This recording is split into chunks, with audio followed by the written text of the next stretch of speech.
It's Tuesday, 11th of October 2016. This is Sylvia Shemurthy and you're listening to the newspaper reviews on www.athavan.com. Let's now look at the paper highlights from today's newspapers. The top highlight in daily news says, Sri Lanka is prepared to play a leading role in science, technology and sustainable development, which form the major theme of the Asia Cooperation Dialogue Summit, President Maithripala Sirisena said addressing the summit in Bangkok, Thailand yesterday morning. The president, who said the Asia's development meant the advance of science and technology, proposed that more exchange programs be promoted to share knowledge among nations to facilitate progress in science, technology and sustainable development fields. Another highlight says, Namal claims 200 million rupees from FCID.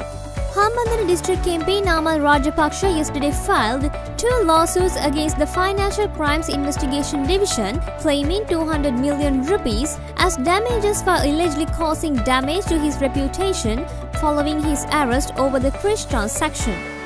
In his lawsuits, Rajapaksha alleged that he was arrested by the FCID over a baseless complaint made by Anti-Corruption Front convener Vasantha Samarasinghe. The highlight in the middle says, lengthy water cuts due to drought. Water supply will be limited to 18 hours from today as the demand for water has increased due to the drought in the country, National Water Supply and Drainage Board sources said yesterday.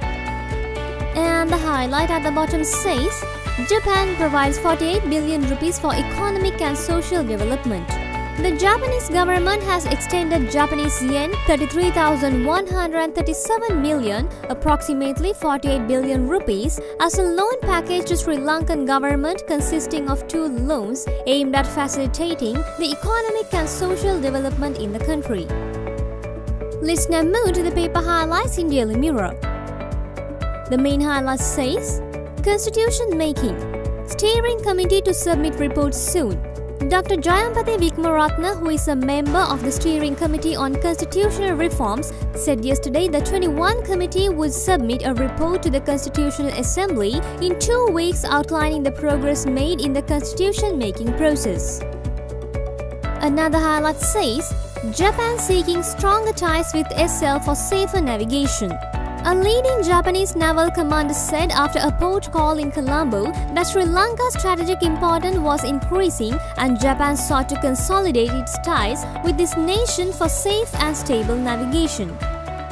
The highlight in the middle says, Supreme Court dismisses FR petition challenging PM's request. The Supreme Court yesterday upheld the preliminary objections by the Attorney General and dismissed the Fundamental Rights petition, which challenged the Prime Minister's request to the Speaker asking him to rule on the Supreme Court pronouncement in the Singharasa case.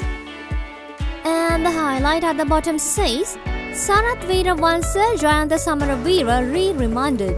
MP Vimal Veerawansa's brother Sarath arrested by the FCID on charges of misusing a government vehicle and thus causing a loss of 10.5 million rupees to the government was yesterday re-remanded till October 24th by Colombo Food Magistrate Lanka Jayaratne.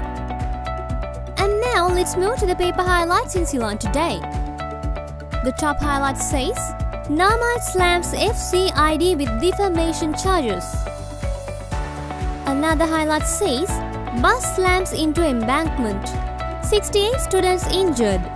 73 bruised students in a state of shock were yesterday admitted to the Agarapathana Mandrasi Rural Hospital after the bus they were travelling in from Thalawakele to Dayagama veered off the road due to a mechanical fault and hit an embankment on the Agarapathana road.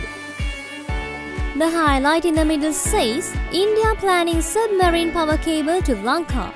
The Union Power Ministry is considering laying a submarine power cable to transmit power from India to Sri Lanka, said a senior ministry official here.